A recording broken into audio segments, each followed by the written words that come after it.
What is the status of Iran's nuclear program? For better or worse, here are the details summarized, unbiased, and without the Western spin. Picture this: underground bunkers buried in some cases hundreds of meters below ground, housing thousands of spinning centrifuges enriching uranium. Animation budget. Right?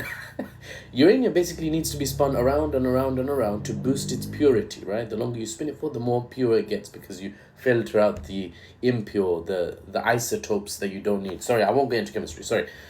I can't help myself sometimes. For weapons grade, you need to keep spinning until you reach 90% uranium 238 purity.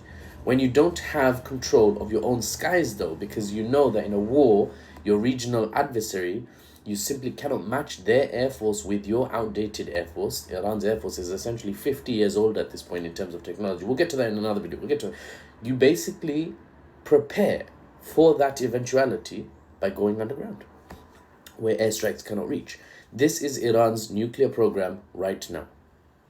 Buried deep within the Zagros and Alborz mountain ranges of Iran's mountain fortress home, their entire nuclear program's critical infrastructure is unreachable effectively. Now, 3 days ago, America challenged that. The world watched as American B-2 bombers dropped 30,000 pound or 15,000 kilo bunker-busting bombs known as GBU-57 massive ordnance penetrators or MOPs on Iran's most deep nuclear sites. Trump claimed he obliterated Iran's nuclear capability. There was a lot of theatrics. Pete Hegseth was out here talking about how they've done an amazing job. Netanyahu came out and thanked America, right? But here's what really happened. Fordow, Iran's deepest facility built inside its mountain range, got hit hard. Yes, 12 bunker busters last I checked, which is the exact number I said would be needed to theoretically, theoretically,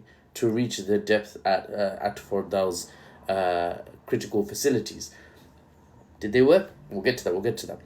Fordow was hit hard. Natanz, the main enrichment center, lost power completely after being hit hard as well. Isfahan, where scientists reportedly stored highly enriched uranium, was visibly blackened, satellite images showed, by the strikes. But that's superficial, right? That's surface.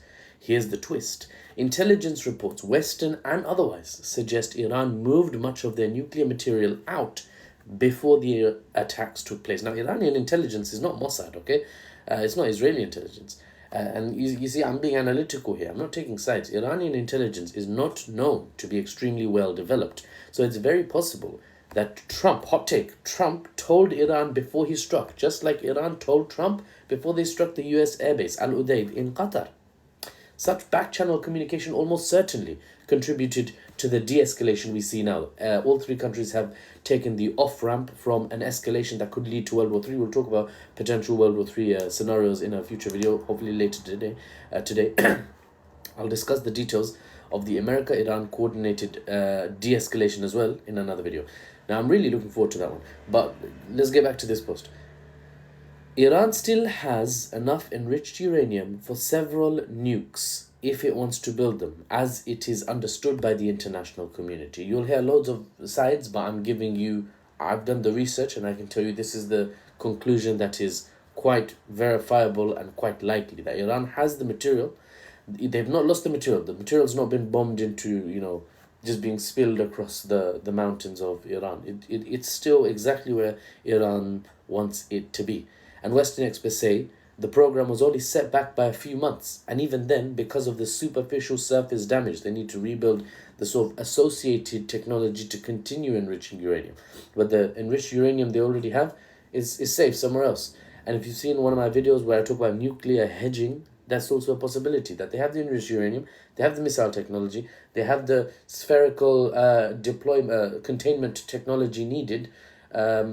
They are ready. They can just assemble the parts that they have to just build the nuclear weapon.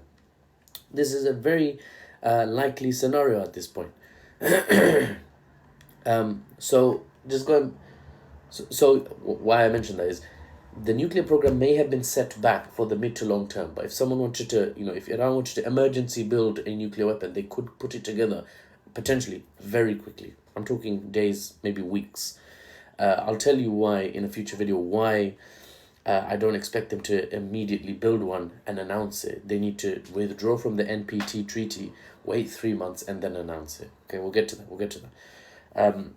Now, with Iran's threatening to withdraw from the non-proliferation treaty entirely, and their position as effective victor of this conflict, making that more feasible without international backlash, like it's actually legal under international law for Iran to withdraw, citing shock change of circumstances, which is part of the treaty. There's an article in the treaty that allows that. Well, it all means that Iran is without a doubt closer to acquiring a nuke now than pre-June 13th, assuming they don't have one already.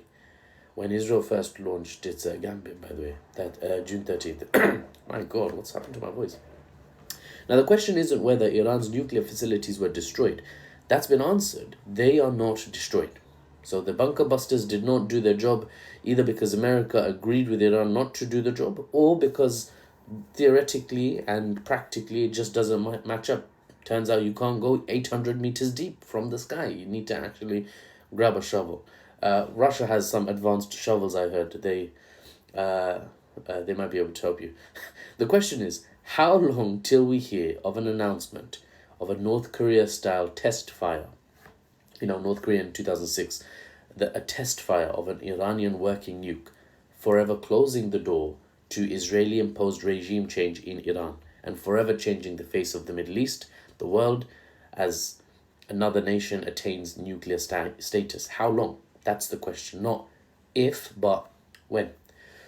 So much to cover. We'll cover it all in the coming videos. Until the next one, for the unbiased news and analysis without the Western spin, I'm Mahfouz. It's been a pleasure. It continues to be a pleasure.